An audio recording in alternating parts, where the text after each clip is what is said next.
hands are already up. Yes. We're waiting on you. Yes. We have Coach, and he's ready for you.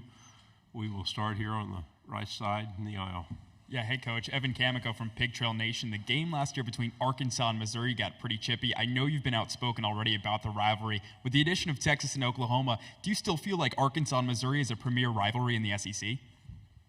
Yeah, I don't think anything's changed for that front. I know in Arkansas, obviously when I used to live there, there's deep rivalry towards the University of Texas, and understand it from that standpoint. But for our program and our state and what we're trying to build, obviously Arkansas and the Battle Line Trophy is a big deal for us, and it's very important. And disappointed obviously for us last year that our actions got out of control, and that's not a reflection of who we want to be. And obviously I've got to do a better job of coaching in that situation.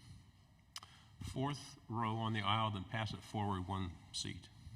Derek Peterson, Saturday Down South. There are 2 new programs this year, and everybody's kind of wondering how they're going to fare in the conference right away.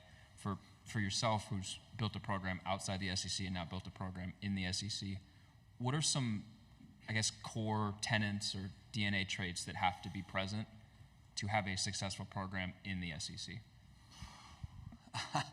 I mean, we've only done it for 1 year, so I don't know that I'm the expert on this. I think for us, we always believe it starts at the line of scrimmage. I think you have to have a competitive depth at both lines of scrimmage in order to have success long term and play in the SEC championship game. I also know that you have to have good quarterback play, and from good quarterback play, that doesn't necessarily always mean strong statistics, but it means somebody who takes care of the football, who's a battlefield commander. And then I think the last thing is recruiting has to be at an elite level. You have to recruit NFL players. This league is full of NFL players. Commissioner Sankey said it last year that, or in his opening remarks, we've led it for 16 straight years, the most players drafted. So in order to win, you have to be competitive at the line of scrimmage. You have to have an elite quarterback, and you got to recruit at a really high level. Front row, right side. Hi, Eli. Natalie. In the other room, I heard you mention obviously the high expectations for this team, especially from the fan base. Kind of internalizing things a little bit. Do you feel like last year the success you guys have maybe sets a new standard for this team and like the expectations you have internally? I think the standard was raised in the way that we approach our daily process. I think there's a realization that if we approach that process consistently, then we can have success. I think we understand that if we chase 2 dreams, if we work on developing an elite edge, we can play for championships. And that's the goal. And I think our guys understand that that's a daily process. You just don't do it on Saturdays. You do it in the summer. You do it in fall camp. And I give a ton of credit to Ryan Russell for being the catalyst of that for our program. Again, outside expectations are really everybody else's thoughts. Standards are what internally we have to live up to. And I think our standards have raised, but it's not based off of, winning and losing the game. It's based off, do we bring positive, contagious energy to workouts or practice? Are we focused on the details? Are we gritty when things get tough? And can we be consistent in that approach every day? On the aisle, third row, then pass it over. Hey, Coach. Michael Bronner, WNSP in Mobile. With the divisionless format now and no SEC East and West and just the top 2 teams go to the SEC Championship, do you think that works to your guys' benefit or disadvantage? I'm not concerned whether it's an advantage or disadvantage. I'm just concerned with how we approach it. I had lunch with Carl Edwards, really in the middle of May, based off of this conversation, because I feel like now it's more like a NASCAR race. You're going to be running your own race, and you can't really be concerned with what's going on with any other car. You can't really concern yourself with how anybody else is driving, because there is no crossover scheduling. There is no crossover like their schedule versus, or they're going to play this team and then we're going to play this team. You really got to focus on yourself, and you got to focus on the task ahead of you. And for us, that's what 1-0 means. That's what this play philosophy means, and so we'll just continue to apply that. Over here on the right side on the aisle. Ryan Chapman, Students and SI coach, big transfer addition, Caden Green come back home. What do you remember from the relationship you guys built with him through the high school recruitment, and then how's he slotted in this spring with you guys rolling through? Yeah, obviously a great family, and really have nothing but positive things to say. I remember specifically the phone call from Caden when he told me he was going to go to Oklahoma. I was on a family vacation at the lake at Table Rock Lake, and he called me and said, "Hey, this is what I'm going to do," and absolutely wished him the best. And you know, his parents were phenomenal throughout the process, and you know, obviously when he put his name in the portal, we reached out, didn't know if we had an opportunity or not. Obviously we had Armand and Williams was going to be coming, so thought maybe relationships would still be intact, and obviously they were. He's a tremendous young man. He's got a great, like I said, STI, size, toughness, and instincts about the position. He's a team-oriented, team-first player. I think his relationship with Coach Jones has been remarkable. To watch his growth and maturity from practice one in spring to now. I saw him in the weight room this morning before we left. I'm just really proud of him and look forward to him contributing to our success in whatever ways that is. You know, he played a lot this spring at left tackle. With the addition of Marcus Bryant, he moved in to play some left guard. And, you know, again, we're going to put the best 5 players on the field that can help us win consistently. And his ability to put the team first in that decision has been phenomenal. Left side, third row. Tyler Shaw with KBTX in College Station. Missouri hasn't come to Kyle Field since 2014. I don't believe you've coached there before. So just how much are you looking forward to that road trip, and kind of what do you anticipate the environment to be like? I'm going to watch EA 25 and just see what it's like. That'll be the realistic we can get. Obviously, I have a tremendous amount of respect for the 12th man and understand the heritage and history of that program, and you know, have heard the horror stories, have heard about the press box shaking and how intimidating that place is going to be. And so obviously we're going to have our hands full. We're going to lean on the experience of playing in, you know, in Athens. We're going to lean on the experience of playing in Neyland Stadium. And so, you know, our guys have, you know, Ben Griffin Hill Stadium, our guys have played in really tremendous environments in this league. And so we'll lean on those past experiences to help us prepare, but understand that, you know, you're going to have to be at your best in order to give yourself an opportunity to win. The gentleman in the orange shirt, then pass it up to the aisle, please. Hey, Coach, Bruce Marshall at WHBQ in Memphis. So another schedule question for you. I have some Missouri friends in St. Louis who thought that game in the Dome against Memphis was the greatest thing in the world last year. They didn't have to drive to Columbia, they just drive downtown.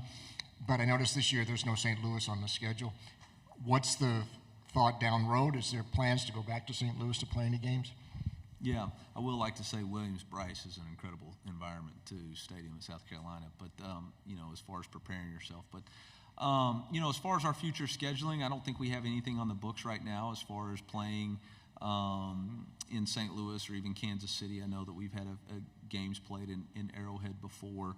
I think for us it's all about what's best for our fans, and right now Faurot Field is ferocious as a home field advantage, selling out 5 of the last 6 games, and so we don't want to do anything that would deter the momentum that we've built for a home field advantage there, but always looking to be creative.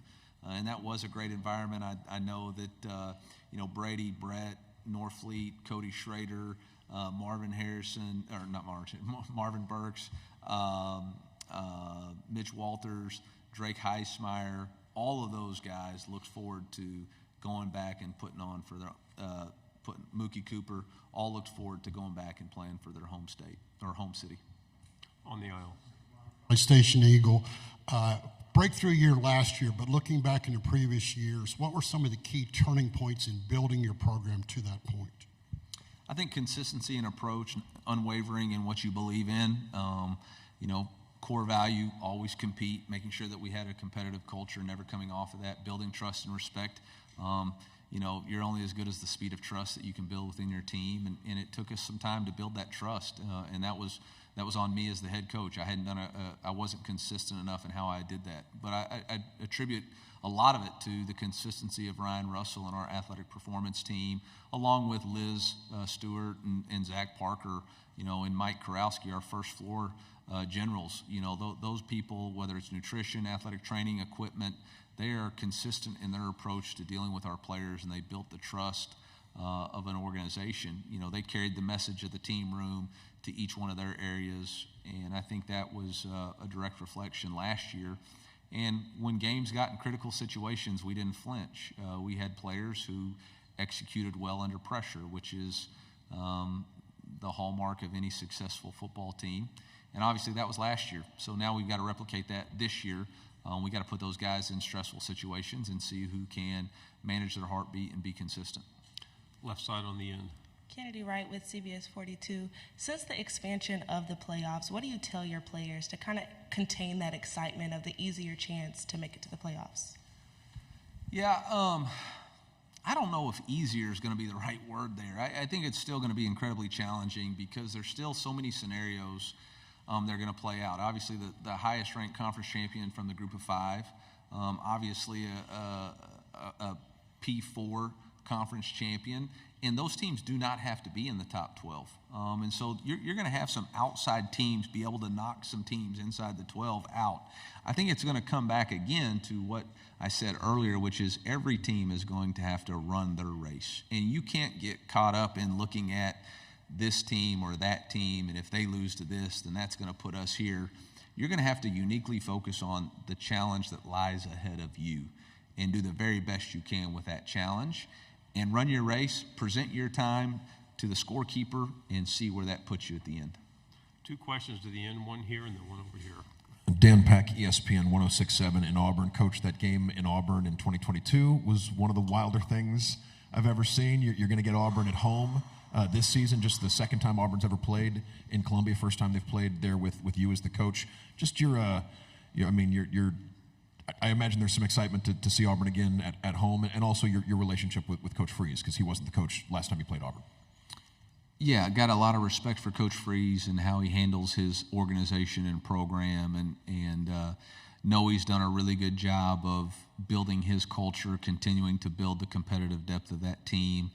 I don't know if excited's the right word when you play Auburn. You know they're going to have a very good physical front on both sides of the ball. You know with his offensive acumen, they're going to score points. You know with DJ Durkin as the defensive coordinator, they're going to be fundamentally sound. They're going to be attacking in nature. And so we're absolutely going to have our hands full. I think back to that 2022 debacle a lot in all the things that I did wrong to not put ourselves in a position to win the game.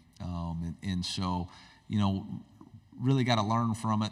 But, boy, that was a long time ago. In fact, now Brady played, Luther played. In fact, after that game was when Luther took all this stuff down off social media. That's how bad of a game it was.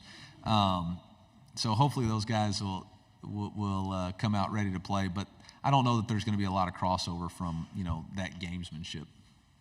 Final question, right side. Michael Cobble out of Baton Rouge, Louisiana. I heard you stiff-armed the Blake Baker question in the other room pretty good, so I won't go there. But just the idea that quarterbacks... I love Blake Baker. I love Kevin Peoples, and I love Jake Olson. But this is about the University of Missouri. So ask Coach Kelly those questions. But for me, it's about our team and our program. So yeah. Talking to Brady earlier, yeah. The idea that quarterbacks are sticking around and having success. We've got Garrett at LSU, obviously Carson at Georgia, heck of a player. Even what Arch is doing at Texas. Yeah. Do you see the pendulum kind of swinging back and there being an incentive to stay? No, I don't. I think you're pointing at a couple of positive trends that want to prove your point, but I could counter those trends with 9 other quarterbacks who've left and are starting at places. I don't know that there's going to be any trends moving forward. I think the fundamental philosophy that I have moving forward is every year you rebuild your football team and your roster. And it starts with, number one, retaining your roster to the very best of your ability. And that may be retaining your quarterback. It may not be. You just don't know.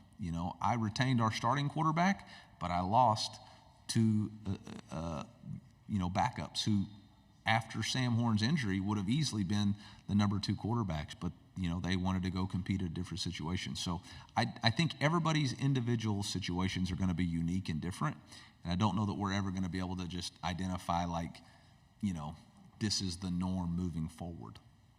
Thank you, Coach. Great job. Oh, thank you, MIZ.